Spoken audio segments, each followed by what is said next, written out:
Hey, thanks for joining us. My name is Micah. I'm the host. This is what we're calling Diary of a New Producer. It's our weekly series that gives you a look behind the curtain into Ian Cognito. He's a new producer, just started out this summertime. He's trying to build $1 million book of business from scratch, and I'm his mentor. So if you've missed the previous, 18 episodes, go check them out. Every single episode is unique and different with different strategies and ideas that you will find helpful. But in this week, what we're going to talk about, three different things. One, when you can't BOR, what do you do? Two, one of your contacts or your center of influence is leaving a current client. And the third thing is preconceived notions from buyers and how to address those. All right, so let's get into this, folks. First thing we're going to talk about, like I said, is what happens when you can't BOR, broker of record, a prospect. What do you do? This came up because Ian actually got a referral from one of his clients into a new subcontractor. And the guy wanted to move to him, but we don't have the market. So this could come up in that scenario, or maybe you're just out there cold prospecting and you get the policies in and you realize, shoot, they're with a market that we don't have a contract with. This happens more than you might think, right? Depends on what state you're in. But there's three things that you need to make sure you're getting if you're going to proceed with these opportunities. Okay, the first thing is policies, right? Get the full policy so you can see what you're competing against. Second thing is the actual premiums.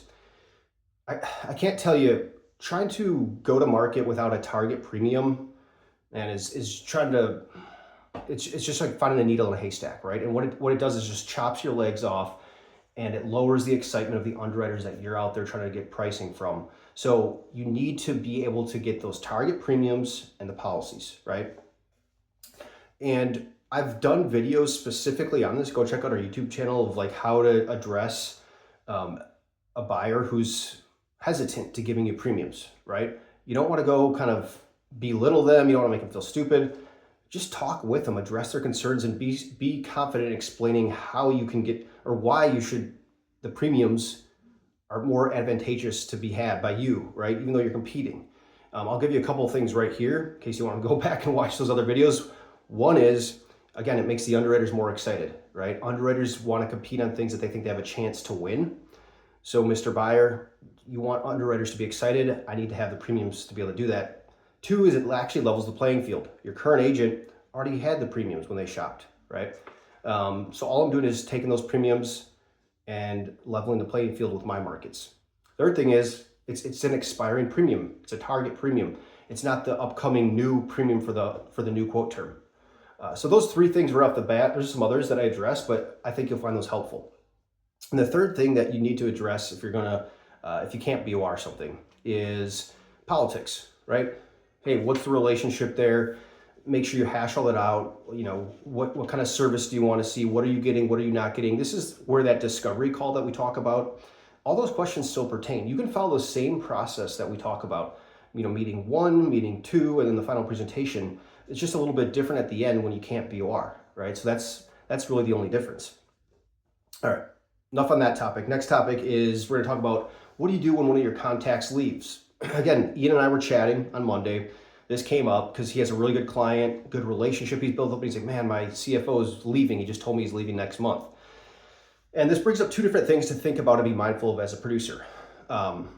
One thing is that client now that his contact is leaving, treat it as a prospect, right? You got to make sure you work with your contact who's leaving. And then when that new person is assigned, get in there and build a relationship and kind of treat it like this is from scratch, right? Everything you did for that previous contact of yours at that company doesn't really matter at this point because the new person doesn't know that. This also underscores the importance of building a relationship with the ownership and not just like a controller, CFO. And I get some companies, the owners don't want to be involved, but try as much as you can to get a little bit of the owner's time throughout throughout these relationships you're building. It will bode really well for you if you do that, and it kind of helps secure the account for you. Now, on the flip side, though, from an offensive mindset is when this prospect leaves, he's going to another company, right? Make sure you stay in touch, get his personal information. Whenever he lands at that new spot, take him to lunch, check in, see how it's going. He knows what you're going to do, and maybe you get your foot in another door. So it's not all bad. So you just want to be prepared for that. Okay, and the last thing that I want to address this week and that Ian and I talked about is addressing preconceived notions from buyers, right? So a lot of times what's going to happen is a buyer, and there's one specific that I'm going to address. I'm not going to get into all of them. But Ian was talking about a client who said, we're not really looking for a new agent. We don't want to look for a new agent. And I said, to dig a little deeper on that, you should ask that client, like, what do you mean by we're not looking for a new agent? Now, that question might seem kind of stupid on the surface, but it's really not. Because that buyer who's saying that, most likely in their head, they're thinking looking for a new agent entails quoting. That's gathering a lot of paperwork, that's getting loss runs, that's a lot of my time, that's making things awkward with my current agent. All those different things, the buyer you're talking to, the prospect you're talking to is associating with looking for a new agent, most likely. Now, let's say he says, hey, we're not looking for a new agent. You say, hey, what do you mean by not looking for a new agent? Well, we're not quoting this year. Bingo, now you open the door. Well, that's actually great. I wasn't looking to quote either. I don't think quoting makes a ton of sense. It sounds like you've tried quoting in the past, it hasn't worked out really well. Yeah, blah, blah, blah, whatever he says, right? You see what I'm saying here? The door just opened to a conversation, guys. That's why you have to ask these questions. We talked about, I think, a week ago or 2 weeks ago in this series, peeling back the onion. This is a perfect example of what happens a lot. And you just want to make sure you're understanding what that prospect means by what they're saying. That's why I love these clarifying questions and just repeating themselves back and asking for clarification, and letting the buyer talk more and more. So you guys, that's all I got for you. I know the year's coming to a close here pretty soon. It's 2 weeks before Christmas or 10 days before Christmas. So get out there, hit the phones. I know next week's going to be an interesting week, but I still think people are around if you can catch them next week. So do your best, and we'll see you on the next session. Take care.